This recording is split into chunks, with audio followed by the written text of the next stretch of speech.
আমার প্রাণের বন্ধুরা, আসসালামু আলাইকুম। কেমন আছেন সবাই? আশা করি সকলেই ভালো আছেন। কি এর ফোনগুলো মার্কেটের অন্যান্য ফোন থেকে অনেক টেকসই এবং আকর্ষণীয় কিছু ব্যতিক্রমধর্মী লুক ও স্পেসিফিকেশন দিয়ে লঞ্চ করে থাকে। আর এবার আমাদের মাঝে নোকিয়া আবারও লঞ্চ করতে যাচ্ছে নোকিয়া তাদের এক্স সিরিজের সাকসেসর নোকিয়া X200। আশা করা যায় এই ফোনটি মার্কেটে সকল ফোনের মধ্যে অনেক জনপ্রিয়তা অর্জন করবে। বন্ধুরা, আমাদের চ্যানেলে যারা প্রথমবার ভিজিট করেছেন তাদের ওয়েলকাম। বন্ধুরা, এখনো যারা আমাদের চ্যানেলটি সাবস্ক্রাইব করেনি তারা আমাদের চ্যানেলটি সাবস্ক্রাইব করে পাশে থাকা বেল বাটনটি প্রেস করে যাবেন। আর অলরেডি যারা সাবস্ক্রাইব করে দিয়েছেন তাদের আন্তরিকভাবে ধন্যবাদ। এট ফার্স্ট আলোচনা করবে এই ফোনটির লুক ও বিল্ড কোয়ালিটি নিয়ে। ফোনটিতে থাকতে যাচ্ছে দুর্দান্ত মানের মিডনাইট ব্লু কালার এবং ফোনটি পাওয়া যাবে একটি কালার ভেরিয়েন্টই। ফোনটির বডি ফ্রেম হবে প্লাস্টিকের বডি ফ্রেম এবং ফোনটির ওয়েট হবে 217.5 গ্রাম। সেই অনুপাতে ফোনটি একটি ভারী ফোন হতে যাচ্ছে। এছাড়াও ফোনটির ব্যাক সাইডে ব্যবহার করা হয়েছে ট্রিপল ক্যামেরা সেটআপ এবং সামনে থাকছে middle single পাঞ্চল cutting selfie camera. ফোনটির ডিসপ্লে সিকিউরিটির জন্য ব্যবহার করা হয়েছে গরিলা গ্লাস 5 এর প্রোটেকশন।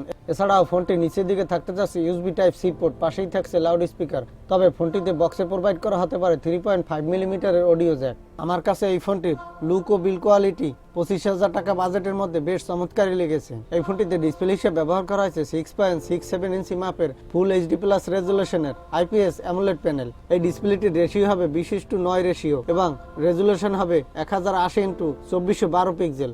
এছাড়াও পিক্সেল ডেনসিটি হবে 401 PPI এবং সাথে সাপোর্ট থাকছে HDR10 প্লাসের সাপোর্ট। ফোনটিতে থাকতে যাচ্ছে মাল্টিটাস্ক ফিচার, যার ফলে একই সাথে অনেকগুলো অ্যাপস অ্যাক্টিভ রাখতে পারবে। এতে গেমাররা দুর্দান্ত প্রিমিয়াম ফিল পেয়ে যাবে। বন্ধুরা, ফোনটিতে থাকতে যাচ্ছে যে ট্রিপল ক্যামেরা সেটআপ। এর প্রথমে থাকছে 48 মেগাপিক্সেলের একটি প্রাইমারি ক্যামেরা, এরপর রয়েছে 2 মেগাপিক্সেলের ম্যাক্রো ও 2 মেগাপিক্সেলের ডেপথ সেন্সর।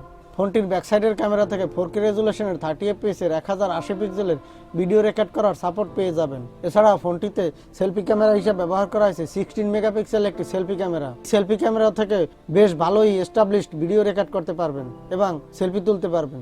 বন্ধুরা, একটি ফোনের মূল হাইলাইটেড অপশন প্রসেসর। এই ফোনটিতে প্রসেসর হিসেবে ব্যবহার করা হয়েছে কোয়ালকম স্ন্যাপড্রাগনের অক্টো-কোর প্রসেসর। এখানে ব্যবহার করা হয়েছে কোয়ালকম স্ন্যাপড্রাগনের 668 5G প্রসেসর। যে প্রসেসরটির গেমিং পারফরমেন্স পাওয়া যাবে বেশ চমৎকার। এখানে আপনি বড় বড় হাই সেটিংসের গেম ও সফটওয়্যার স্মুথলি প্লে করতে পারবেন কোনো প্রকার ল্যাকিং ছাড়াই। ফোনটি পাওয়া যাবে দুইটি র্যাম রোম ভেরিয়েন্টে। এর বেস ভেরিয়েন্ট হবে 6/128 GB এবং টপ ভেরিয়েন্ট হবে 6/256 GB। এবং সেই সাথে বাংলাদেশের জন্য সুখবর, এই ফোনটিতে যেমন 5G সাপোর্ট নিয়ে আসতে যাচ্ছে, তেমনি বাংলাদেশের স্বাধীনতা দিবসের সুবর্ণ জয়ন্তীতে 5G শুভ উদ্বোধন করা হয়েছে। ফোনটিতে অপারেটিং সিস্টেম হিসেবে থাকতে যাচ্ছে Android 12, যেটি একটি আপকামিং ভার্সন। এবং ফোনটিতে হাই সিকিউরিটির জন্য ব্যবহার করা হয়েছে সাইড মাউন্টেন ফিঙ্গারপ্রিন্ট সেন্সর। ফোনটিতে থাকতে যাচ্ছে dual sim stand by 5G supported, তবে থাকছে না কোনো SD কার্ড ডেডিকেটেড স্লট। বন্ধুরা, এই ফোনটিতে থাকতে যাচ্ছে একটি big battery, lithium polymer 5000 mAh এর ব্যাটারি এবং সাথে ফাস্ট চার্জার হিসেবে দেওয়া হতে পারে 65 ওয়াটের একটি ফাস্ট চার্জার। বন্ধুরা, এই ফোনটি 2022 সালের ফেব্রুয়ারি মাসের দিকে ইন্ডিয়া এবং বাংলাদেশের মার্কেটে অফিসিয়ালি লঞ্চ হতে পারে।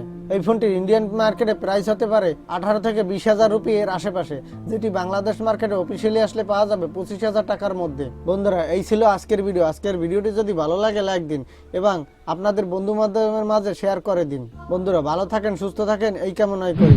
আজকের মতো এখানেই শেষ করছি। যাবার আগে একটি কথা না বললেই নয়, এখনো যারা আমাদের চ্যানেলটি সাবস্ক্রাইব করেনি তারা আমাদের চ্যানেলটি সাবস্ক্রাইব করে পাশে থাকা বেল বাটনটি প্রেস করে যাবেন। আজকের মতো আল্লাহ হাফেজ।